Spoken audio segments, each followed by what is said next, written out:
اللہ رب العزت ارشاد فرماتا ہے وَمَا خَلَقْتُ الْجِنَّ وَالْإِنسَ إِلَّا لِيَعْبُدُونِ کہ میں نے جنوں اور انسانوں کو اپنی عبادت کے لیے پیدا کیا۔ تو انسانوں اور جنوں کی پیدائش کا مقصد اس میں اللہ رب العزت نے بیان فرمایا کہ میں نے انسانوں اور جنوں کو پیدا اس لیے کیا ہے وہ میری بندگی کرے۔ رب ان سے بندگی چاہتا ہے۔ اللہ تعالیٰ نے انسان کو جس مقصد کے لیے پیدا کیا، تو اسی طرح ہم مخلوق میں دیکھیں کہ اللہ تعالیٰ نے ہر چیز کو کسی نہ کسی مقصد کے لیے پیدا کیا، اور اللہ رب العزت کی عطا سے طاقت سے انسان نے کسی چیز کو بنایا ہے تو وہ بھی کسی مقصد کے لیے بنایا ہے۔ تو ہر چیز جس کو جس مقصد کے لیے بنایا گیا ہے، اگر وہ اس مقصد کے مطابق کام کرے پھر تو اس کا فائدہ ہے، اگر اپنے مقصد کے مطابق چلتی رہے تو پھر تو کامیاب ہے، لیکن اگر اپنا مقصد پورا نہ کرے تو بے فائدہ ہے، وہ چیز بیکار ہے۔ چند مثالوں سے سمجھیے کہ لائٹ کو بنایا گیا، ٹیوب کو بنایا گیا، تو اس کا مقصد اس سے روشنی حاصل کرنا ہے، تو اگر یہ روشنی نہ دے تو یہ اپنے مقصد کو پورا نہ کرے تو اسے کوئی نہیں لگاتا۔ یہ فین، پنکھا، یہ کس مقصد کے لیے بنایا گیا؟ اس کا مقصد ہوا دینا ہے۔ اگر یہ پنکھا ہوا نہ دے تو اس کا کوئی فائدہ نہیں، کوئی اس کو اپنی چھت پر نہیں لٹکاتا۔ گھڑی کا مقصد ٹائم دینا ہے، اگر یہ گھڑی ٹائم نہ دے تو اسے کوئی نہیں لگاتا، کوئی اپنے بازو پر نہیں لگاتا۔ تو اسی طرح زمیندار براؤں نے گائے بھینس رکھی ہوتی ہے، تو ان کا مقصد اس سے کیا ہوتا ہے؟ وہ دودھ حاصل کرنا ہوتا ہے۔ اگر وہ جانور بوڑھا ہو جائے، دودھ نہ دے یا کسی بیماری کی وجہ سے دودھ دینا چھوڑ دے، تو کہتے ہیں کہ اب اس کا جو مقصد ہے وہ اس میں یہ ناکام ہو گیا، اس کا مقصد پورا نہیں ہو رہا۔ مقصد تھا دودھ حاصل کرنا، اب وہ نہیں مل رہا، تو کہتے ہیں چلو کسائی کو بیچ دو۔ تو جو اس کا مقصد تھا وہ اس نے پورا نہ کیا، تو اس لیے ہم اس کو نہیں رکھتے۔ تو اسی طرح ہم سینکڑوں مثالیں اس دنیاوی زندگی میں لے سکتے ہیں کہ ہر چیز کا کوئی نہ کوئی مقصد ہے، اگر وہ اپنے مقصد کو پورا کرے تو وہ کامیاب ہے۔ تو اسی طرح اللہ رب العزت نے انسان کو بنایا ہے، تو کیا اس کا کوئی مقصد نہیں؟ کیا اس کو بے فائدہ بنایا ہے؟ تو اس کا مقصد آئیے قرآن سے پوچھئے کہ انسان کو بنانے کا مقصد کیا ہے۔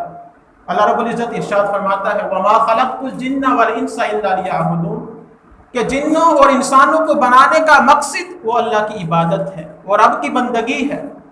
بندگی رب دو عالم کی ہمیشہ چاہیے، اسی میں انسان کو ہمیشہ لگے رہنا چاہیے۔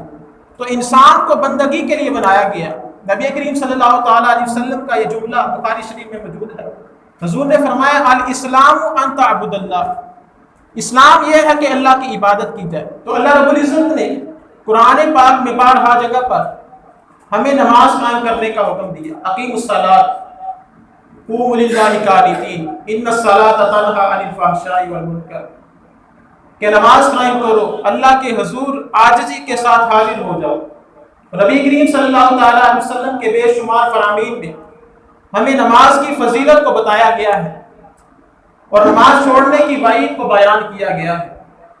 حضرت ابو ذر رضی اللہ تعالیٰ عنہ سے روایت ہے، فرماتے ہیں کہ سردی کے موسم میں آقا کریم صلی اللہ تعالیٰ علیہ وسلم گھر سے باہر تشریف لائے۔ اس وقت درخت کے پتے جڑ رہے تھے۔ حضور علیہ الصلوۃ والسلام نے ایک درخت کی دو ٹہنیوں کو پکڑا اور ان کو خوب ہلایا تو اس کے پتے جڑنے لگے۔ حضور علیہ الصلوۃ والسلام نے ارشاد فرمایا اے ابو ذر، اگر بندہ مومن خالص اللہ رب العزت کے لیے نماز پڑھتا ہے تو اس کے گناہ ایسے جڑتے ہیں جیسے اس درخت کے پتے جڑ رہے ہیں۔ اور ایک اور حدیث مبارکہ میں ہے، حضور علیہ الصلوۃ والسلام کے صحابہ تشریف فرما تھے۔ آقا کریم علیہ الصلوۃ والسلام نے فرمایا میرے صحابہ بتاؤ، اگر کسی کے گھر کے سامنے سے نہر جاری وہ اس میں روزانہ 5 بار غسل کرے تو کیا اس کے بدن پر کوئی میل باقی رہے گی؟ صحابہ نے عرض کیا یا رسول اللہ صلی اللہ علیہ وسلم اس کے بدن پر کچھ بھی میل باقی نہیں رہے گی۔ تو حضور نے فرمایا یہی مثال ہے 5 نمازوں کی، یہی مثال ہے نماز کی۔ تو جو نماز کو پڑھتا ہے اللہ رب العزت اس کی برکت سے گناہوں کو، خطاؤں کو مٹا دیتا ہے۔ تو نبی کریم علیہ السلام نے بڑے ہی خوبصورت انداز سے اپنے امتیوں کو نماز کی افادیت کے متعلق سمجھایا کہ نماز کی کتنی برکت ہے، کتنی فضیلت ہے۔ اور نبی کریم صلی اللہ تعالیٰ علیہ وسلم خود جب آپ کو کوئی سخت امر پیش آتا تو آقا کریم صلی اللہ تعالیٰ علیہ وسلم نماز کی طرف متوجہ ہوتے، رب کے حضور حاضر ہو کر 2 رکعت نفل پڑھتے اور جو مشکل ہوتی اس کے لیے دعا کرتے۔ اور حضور علیہ السلام نے ہمیں یہ درس دیا کہ جب کوئی مشکل آ جائے، کوئی پریشانی آ جائے، تو اس وقت رب کے حضور حاضر ہو کر نماز پڑھنی ہے، رب کے حضور سجدہ کرنا ہے اور اپنے رب حقیقی سے اپنی مصیبت کا چھٹکارا طلب کرنا ہے۔ نبی کریم صلی اللہ تعالیٰ علیہ وسلم نے ارشاد فرمایا کہ بندہ فرائض کے علاوہ نوافل پڑھتے پڑھتے رب کا قرب حاصل کرتا ہے، کہ جب نوافل پڑھتے پڑھتے رب کا قرب حاصل کر لیتا ہے تو اللہ رب العزت فرماتا ہے کہ میں اس کے ہاتھ بن جاتا ہوں جن سے وہ پکڑتا ہے، میں اس کے کان بن جاتا ہوں جن سے وہ سنتا ہے، میں اس کی آنکھیں بن جاتا ہوں جن سے وہ دیکھتا ہے، میں اس کے پیر بن جاتا ہوں جن سے وہ چلتا ہے۔ تو اس کا مطلب یہ نہیں کہ اللہ رب العزت خود ان کے ہاتھ پاؤں بن جاتا ہے، بلکہ اللہ رب العزت کا نور ان میں سرایت کر جاتا ہے کہ جب وہ نوافل کے ذریعے رب کا قرب حاصل کر لیتے ہیں، رب کی بندگی میں اس لیول پر پہنچ جاتے ہیں کہ وہ جو بھی بات کہہ دیں اللہ تعالیٰ اسے پورا فرما دیتا ہے۔ تو اللہ رب العزت جب ان کے کان بن جاتا ہے تو وہ کیسے سنتے ہیں؟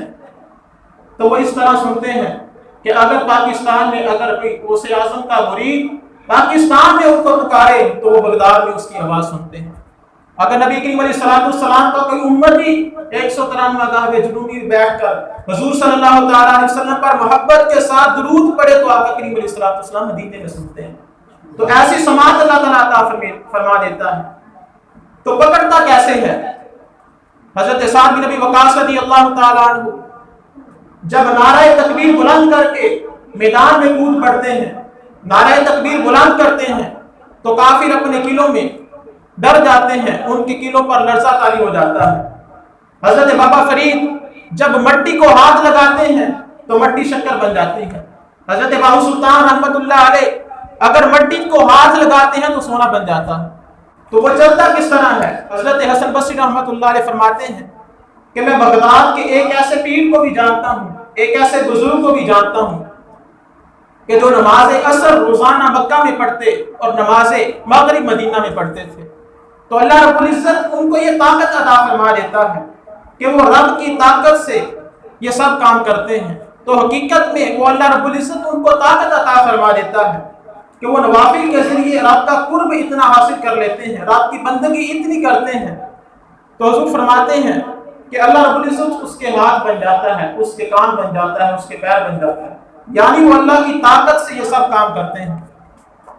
نبی کریم صلی اللہ تعالیٰ علیہ وسلم کہ ایک صحابی نے عرض کیا، یا رسول اللہ صلی اللہ علیہ وسلم بندگی کتنی ہونی چاہیے؟ فرمایا بندگی تو یہ ہے تو خلوص دل سے وضو کر اور خلوص دل سے اللہ رب العزت کے حاضر ہو کر 2 رکعت نماز پڑھ تو اللہ تعالیٰ کے لیے جنت کا فیصلہ فرما دے گا۔ کہ خلوص کے ساتھ تو اللہ رب العزت کے حضور حاضر ہو کر نماز پڑھ تو اللہ تعالیٰ جنت کا فیصلہ فرما دے گا۔ نبی کریم علیہ السلام نے ارشاد فرمایا کہ تم مسجد میں آ، تیرے لیے برکت ہوگی اس میں۔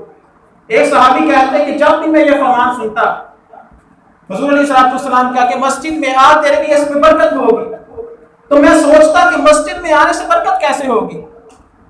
تو ایک مرتبہ میں مسجد میں تھا تو مجھے قضاء حاجت پیش آئی، جب مسجد سے نکلا قضاء حاجت کے لیے تو میں ایک جگہ بیٹھا قضاء حاجت کر رہا تھا، پیشاب کر رہا تھا، تو میں نے دیکھا کہ بل سے ایک چوہا نکلا اور اس چوہے کے منہ میں ایک ہیرا ہے، وہ اس کو میرے پاس چھوڑ کے چلا گیا۔ تو پھر دیکھتے ہی دیکھتے وہ بل میں بھی داخل ہوا اور اس کے منہ میں ایک اور ہیرا تھا، وہ لے کر آیا میرے پاس، پھر چھوڑ کے چلا گیا۔ اسی طرح کرتے کرتے اس نے 15 ہیرے میرے پاس چھوڑ دیے۔ تو جب میں قضاء حاجت سے فارغ ہوا میں نے وہ ہیرے اٹھائے، میں اپنے گھر نہیں گیا بلکہ نبی کریم صلی اللہ تعالیٰ علیہ وسلم کی بارگاہ میں حاضر ہوا۔ جب میں حضور کی بارگاہ میں حاضر ہوا میں نے ابھی قدم رکھا ہی تھا، میں نے ابھی حضور علیہ السلام کو بتلایا بھی نہیں تھا، آقا کریم علیہ السلام نے ارشاد فرمایا کہ تو نے جان لیا کہ مسجد میں آنے کی کیسی برکت ہوتی ہے، کہ اگر بندہ مسجد میں آتا ہے حضور فرماتے ہیں کہ اللہ رب العزت اسے برکت عطا فرماتا ہے، اور نماز اللہ رب العزت کی برکتوں اور رحمتوں کو سمیٹنے کا ذریعہ ہے، اس کے ذریعے اللہ رب العزت بندے کے قریب ہوتا ہے۔ آقا کریم علیہ السلام نے ارشاد فرمایا بندہ سب سے زیادہ قریب رب کے سجدے کی حالت میں ہوتا ہے، تو ہمیں چاہیے کہ 5 وقت نماز کو اپنی زندگی کا معمول بنا لیجیے. اگر ہم بزرگان دین کی زندگی کا مطالعہ کیجیے تو ہمیں پتہ چلتا ہے کہ وہ نماز کا کس قدر اہتمام فرماتے. اگر ان کی نماز چھوٹ جاتی تو کس قدر ان کو افسوس ہوتا. حضرت خواجہ حاتم اسم رحمۃ اللہ علیہ ایک مرتبہ مسجد میں حاضر ہوئے کہ جماعت ہو چکی تھی اور ایک قول کے مطابق تکبیر تحریمہ آپ کی رہ گئی. تو آپ کو اس پر بڑا افسوس ہوا اور اپنے گھر میں جا کر رونا شروع کر دی. 3 دن مسلسل اسی غم میں روتے رہے کہ آپ کی جماعت چھوٹ گئی. صرف فرض نماز پڑھنے کے لیے گھر سے آتے اور پھر جا کر رونا شروع کر دیتے. 2 مریدوں نے مشورہ کیا کہ جا کر حضرت کی دل جوئی کریں، پتہ تو کرو کیا بات ہے. تو جب انہوں نے مشورہ کیا حضرت خواجہ حاتم اسم رحمۃ اللہ علیہ کے گھر حاضر ہوئے. دستک دی تو آپ نے پوچھا کون؟ تو عرض کیا کہ آپ کے 2 مرید ہیں. تو آپ نے کہا اندر آ جاؤ. اندر آ کے آپ کے پاس بیٹھتے ہیں اور آپ کی دل جوئی کرنے لگتے ہیں. تو حضرت خواجہ حاتم اسم رحمۃ اللہ علیہ اور رونا شروع کر دیتے ہیں. مریدوں نے عرض کیا حضور ہم تو حاضر ہوئے تھے آپ کی دل جوئی کرنے کے لیے، لیکن آپ نے اور رونا شروع کر دیا. حضرت خواجہ حاتم اسم رحمۃ اللہ علیہ فرماتے ہیں کہ اگر میرا بیٹا فوت ہو جاتا تو سارا شہر اس کی تعزیت کے لیے آ جاتا، سارا گاؤں اس کی تعزیت کے لیے آ جاتا، لیکن میری نماز با جماعت چھوٹ گئی تو 2 بندے اس کی تعزیت کے لیے آئے. کیا یہی دین کی قدر رہ گئی؟ تو حضرت خواجہ حاتم اسم رحمۃ اللہ علیہ نے ہمیں درس دیا. فرمایا کہ مجھے بیٹے کے فوت ہو جانے کا اتنا غم نہیں جتنا نماز کی جماعت چھوٹ جانے کا غم. تو ان کو تو جماعت کے چھوٹ جانے کا اتنا غم تھا اور افسوس کہ ہماری سینکڑوں نمازیں قضا ہو جاتی ہیں لیکن ہمیں کچھ افسوس نہیں ہوتا. اور ہمارے اگر کوئی فوتگی ہو جائے تو چاہیے تو یہ تھا کہ گھر میں فوتگی ہے ہم نماز پڑھ کے اس کے لیے دعا کریں، اس کے لیے دعا کریں کہ اس کو فائدہ ہو. ہمارے رونے کا اس کو فائدہ نہیں کہ جتنا ہم نماز پڑھ کے اس کے لیے دعا کریں گے تو فائدہ ہو. نبی کریم علیہ الصلوۃ والسلام نے ارشاد فرمایا اذا مات الانسان انقطع عنه عمله الا من ثلاث. فرمایا کہ جب انسان فوت ہو جاتا ہے تو اس کا عمل منقطع ہو جاتا ہے مگر 3 چیزوں کا ثواب اس کو مرنے کے بعد بھی ملتا رہتا ہے. وہ 3 چیزیں کون سی ہیں؟ پہلی چیز فرمایا صدقہ جاریہ، کہ جو اس نے کوئی اچھا کام کر دیا، کوئی نلکا لگوا دیا لوگ پانی پیتے رہے، فلٹر لگوا دیا، کوئی درخت لگوا دیا کہ لوگ اس کے سائے میں بیٹھے رہے، مسجد میں کوئی پنکھا لگوا دیا، قرآن کریم رکھ دیا. تو ایسا صدقہ جاریہ کا کام کیا کہ اس کے مرنے کے بعد بھی لوگ اس سے فائدہ حاصل کرتے رہے تو اس کو مرنے کے بعد اس کا ثواب پہنچتا رہے. اور دوسرا فرمایا علم نافع، کہ جو اس نے اچھا دین کا علم سیکھا، قرآن کا، حدیث کا، فقہ کا علم سیکھا، آگے کسی کو سکھلایا، اس کے مرنے کے بعد وہ پڑھتے رہیں گے اس کو ثواب ملتا رہے گا.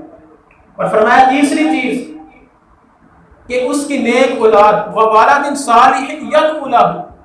فرمایا کہ نیک اولاد جو اس کے پیچھے سے دعا کرتی رہے. تو پیچھے سے جب اولاد دعا کرے گی تو والدین کو اس کا ثواب پہنچتا ہے. تو اگر گھر میں فوتگی ہو تو چاہیے تو یہ تھا کہ مسجد میں حاضر ہو کر نماز پڑھتا، نماز کے بعد اپنے والدین کے لیے، رشتہ داروں کے لیے دعا کرتا. تو بجائے اس کے نماز پڑھنے کے تو ادھر بیٹھے روتے رہتے ہیں.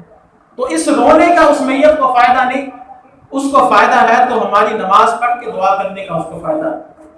تو اس لیے نماز 5 وقتہ کو اپنی زندگی کا حصہ بنا لیجیے.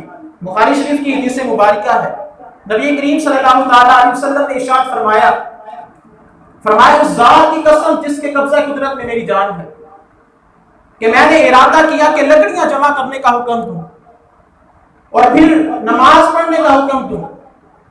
کسی شخص کو کہوں کہ اذان کہیے، فرمایا کہ کسی کو نماز پڑھانے کا حکم کروں اور پھر بعد میں جاؤں جو پیچھے رہ گئے ہیں گھروں میں اپنی نماز نہیں پڑھتے، بے نمازی ہیں، فرمایا کہ میں ان بے نمازیوں کو ان کو گھروں سمیت چلا دوں. تو نماز نہ پڑھنے سے اللہ اور اس کا رسول کس قدر ناراض ہوتے ہیں. تو آپ اس حدیث مبارکہ سے سمجھیے. اور جب جہنمیوں کو جہنم کی طرف ہانک کر لے جایا جا رہا ہوگا تو جنتی ان جہنمیوں سے پوچھیں گے ما سلککم فی سقر، کہ تمہیں کس وجہ سے جہنم کی طرف ہانکا جا رہا ہے. تو آپ اسے کہیں گے لم نکن من المصلین، کہ ہم نہ نماز نہیں پڑھتے تو اس لیے ہمیں جہنم کی طرف ہانکا جا رہا ہے. تو بے نمازی کا حشر قیامت کے دن دشمنان خدا کے ساتھ ہوگا. حضور فرماتے ہیں کہ دشمنان خدا کے ساتھ ان کا حشر ہوگا. فرعون، حامان، قارون، ان کے ساتھ ان کا حشر ہوگا۔ اور اللہ رب العزت جب کسی سے ناراض ہوتا ہے تو اس کا کھانا پینا بند نہیں کرتا، آب و دانہ بند نہیں کرتا، چاند کو حکم نہیں کرتا کہ تیری کتنے اس کے گھر میں نہ پڑے، سورج کو حکم نہیں کرتا کہ تیری شعاعیں اس کے گھر میں نہ پڑے، بلکہ اللہ رب العزت جب کسی سے ناراض ہوتا ہے سجدوں کی توفیق چھین دیتا ہے۔ اگر سجدوں کی توفیق چھن جائے تو سمجھ لو رب ناراض ہے، اگر سجدوں کی توفیق مل جائے تو سمجھ لو رب راضی ہے۔ ایک بزرگ سے کسی نے پوچھا کہ مجھے کیسے پتا چلے گا کہ میری نماز قبول ہوگی؟ تو انہوں نے فرمایا کہ جب ایک نماز کے بعد تجھے دوسری نماز مل جائے تو سمجھ لو پہلی نماز قبول ہوگی۔ حضرت ابوبکر صدیق رضی اللہ تعالیٰ آپ کے زمانے میں ایک جنازہ لایا گیا، میت جب آگے رکھی گئی تو لوگوں نے دیکھا کہ وہ میت ہل رہی ہے، حرکت کر رہی ہے، تو جنازہ جب آگے رکھا گیا لوگ حیران اور پریشان ہو گئے کہ مردہ حرکت کیوں کر رہا ہے؟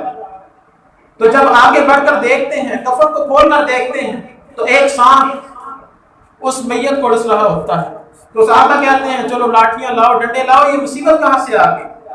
یہ اس میت کے گرد کیسے چمٹ گیا کہ لاٹھیاں لے کر آؤ اس کو ماریں؟ تو جب وہ مارنے لگتے ہیں تو وہ سانپ اللہ رب العزت کے حکم سے، اللہ رب العزت کی عطا کردہ طاقت سے انسانی زبان میں بول پڑتا ہے، وہ کہنے لگتا ہے کہ مجھے مت مارو، میں خود نہیں آیا بلکہ اللہ رب العزت نے مجھے حکم ارشاد فرمایا۔ تو صحابہ نے کہا اے سانپ اب تو بول ہی پڑا ہے تو یہ بھی بتلا کہ اس بندے کا جرم کیا تھا، کس وجہ سے اللہ رب العزت نے اس کو دنیا میں ہی عذاب دے دیا، آخرت میں عذاب تو ہوگا لیکن دنیا میں ہی عذاب کیوں دے دیا؟ تو سانپ پھر آگے سے بول پڑتا ہے، کہتا ہے کہ اس بندے کے 3 جرم تھے۔ اس کا پہلا جرم یہ تھا کہ یہ بدبخت اذان تو سن لیتا تھا لیکن نماز کے لیے مسجد میں حاضر نہیں ہوتا تھا، اذان سن لیتا تھا لیکن مسجد میں حاضر نہیں ہوتا تھا، گھنٹوں بازار میں بیٹھ کر گپے لگا لیتا تھا۔ یہ آج کا جوان موبائل پر بیٹھ کے گھنٹوں فیس بک، واٹس ایپ، یوٹیوب یوز کرتا ہے، نیٹ یوز کرتا ہے، گھنٹوں گزر جاتے ہیں لیکن وقت کا احساس نہیں ہوتا۔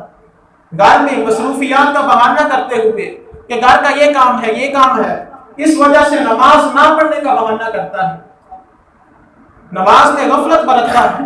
اسی وجہ سے آج کا مسلمان پریشانیوں کا شکار ہے، کیونکہ ہم نے قرآن و حدیث کو بھلا دیا، ہم نے نماز کو چھوڑ دیا جس سے اللہ رب العزت کی رضا حاصل ہونی تھی، ہم نے اس چیز کو چھوڑ دیا۔ تو سانپ نے کہا کہ اس کا پہلا جرم یہ تھا کہ یہ بدبخت اذان تو سن لیتا تھا لیکن مسجد میں نماز کے لیے حاضر نہیں ہوتا، اور اس کا دوسرا جرم یہ تھا کہ یہ اپنے مال سے زکوٰۃ نہیں نکالتا تھا، اور اس کا تیسرا جرم یہ تھا کہ یہ علماء کی بات نہیں سنتا تھا، گانے باجے سن لیتا تھا، ڈول ڈمکے سن لیتا تھا، گھنٹوں بیٹھ کر گانے سن لیتا تھا لیکن علماء کی بات نہیں سنتا تھا کہ اسے کوئی نصیحت حاصل ہو۔ تو اس کے 3 جرم تھے جس کی وجہ سے اللہ رب العزت نے مجھے دنیا میں اس پر مسلط کر دی ہے۔ تو اللہ رب العزت کی بارگاہ میں دعا ہے اللہ خالق کائنات ہمیں ان جرموں سے بچنے کی توفیق عطا فرمائے اور 5 وقت با جماعت نماز پڑھنے کی توفیق عطا فرمائے۔ وما علی الا البلاغ المبین۔